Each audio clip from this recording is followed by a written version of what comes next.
It usually happens quietly. You get paid. For a few hours, your bank account looks okay. Not rich. Not perfect. But okay enough that your shoulders drop a little. Then rent comes out. The phone bill hits. Credit card payment clears. You buy groceries. Fill the car. Pay for one subscription you forgot about. And suddenly, that paycheck you waited 2 weeks for feels like it walked in, waved at you, and left. And the worst part is not even the low balance. It is the private thought that shows up after. How am I still here? Because you are working. You are trying. You are not living some wild luxury life. Maybe you even skipped the expensive thing you wanted, but somehow, after getting paid, you still feel broke. If that sounds familiar, this video is not here to shame you. Most people do not feel broke after payday because they are careless. They feel broke because their paycheck already has too many jobs before it ever reaches them.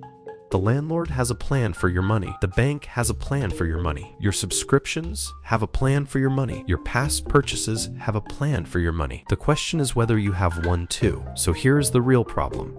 A paycheck needs a system before it needs more willpower. The first reason payday feels so disappointing is that your paycheck is not really your paycheck. At least, not all of it. Most people look at the deposit number and emotionally react to that number.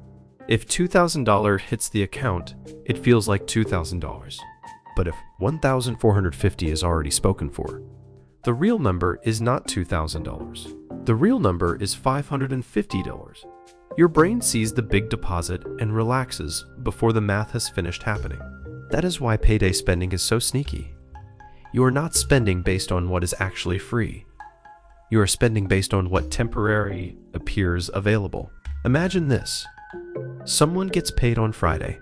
They open the banking app at lunch and see $1,826. For once, the account does not look scary. So after work, they order food. Nothing crazy. $26. Saturday, they pick up a few things they've been putting off. Gas. Dog food. A birthday gift. None of those purchases feel irresponsible by themselves. That is the trap. By Monday morning, the car insurance hits, the minimum credit card payment clears, and now they are checking the app in the grocery store parking lot, deciding which items can wait until next week. They did not make one huge mistake.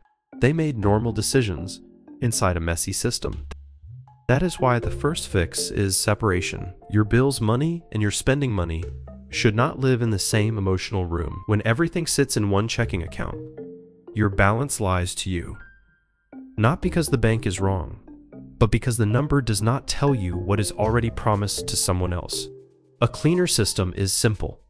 One place for bills, one place for spending, one place for short-term savings, and eventually, one place for investing. The point is not to make your life complicated. The point is to stop asking one number to answer every money question in your life. The second reason payday still feels bad is that fixed expenses create a quiet ceiling over your life. A car payment, a phone payment, streaming services, buy now, pay later plans, minimum debt payments, a gym membership you keep because canceling it feels like admitting something. Each one might be manageable alone, but together, they create a monthly life that is expensive before you even participate in it.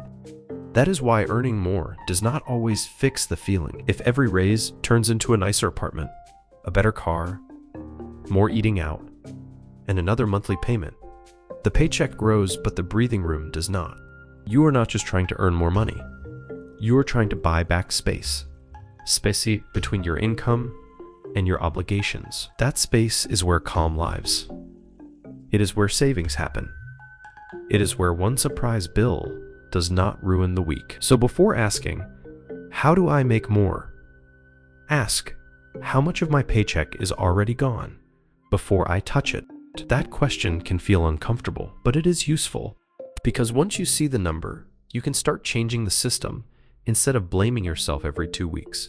The third reason you feel broke after payday is that you are using memory as a budget. Most people do not overspend with a villain laugh. They overspend because they are estimating. I think they have enough. That bill already came out, right? I probably spent around $80 this week. Then the account tells a different story. Memory is not a financial system. It is tired. It is optimistic. And it forgets the $14 lunch, the $9 delivery fee, the random errand, and the subscription that renews at the worst possible time. This is why a simple payday routine matters. Not a complicated spreadsheet you abandon in 3 days. A routine. The day you get paid, take 10 minutes. First, list what has to be paid before the next paycheck. Second, move that money away from spending money. Third, choose one realistic amount to save, even if it is small. Fourth, decide what you can actually spend without touching bills or savings. That number may be smaller than you want, but it is honest, and honest numbers are calmer than fake comfort. The goal is not to make you feel restricted. It is to make your money stop surprising you, because surprise is expensive. When you are surprised by bills, you use credit cards. When you are surprised by low balances, you delay payments. Then the next payday comes, and the same movie starts over. The fourth reason is emotional spending, but not in the way people usually talk about it. A lot of emotional spending looks ordinary. Ordering food, because cooking feels like one more task after a long shift. Saying yes to dinner, because you are tired of feeling like the person who cannot afford things. That does not make you weak, it makes you human. But if every hard day gets paid for with future money, your future self becomes exhausted too. So the answer is not to remove every small joy. That usually fails. The answer is to plan for joy on purpose. Give yourself a spending amount that is allowed to be spent. No guilt.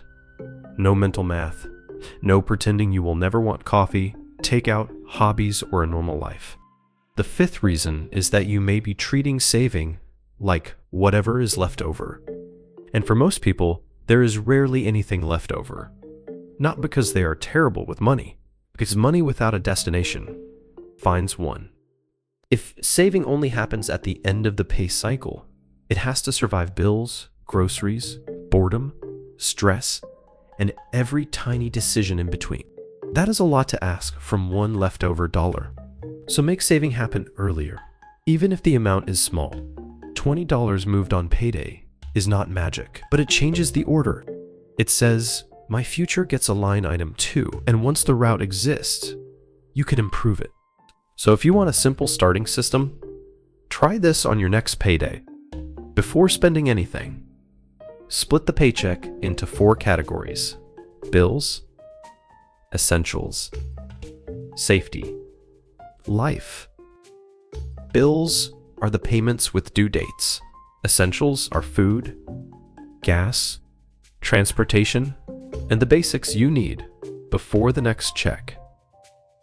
Safety is savings, even if it starts small. Life is the money you can spend without guilt, because the important things are already protected. That is the whole idea.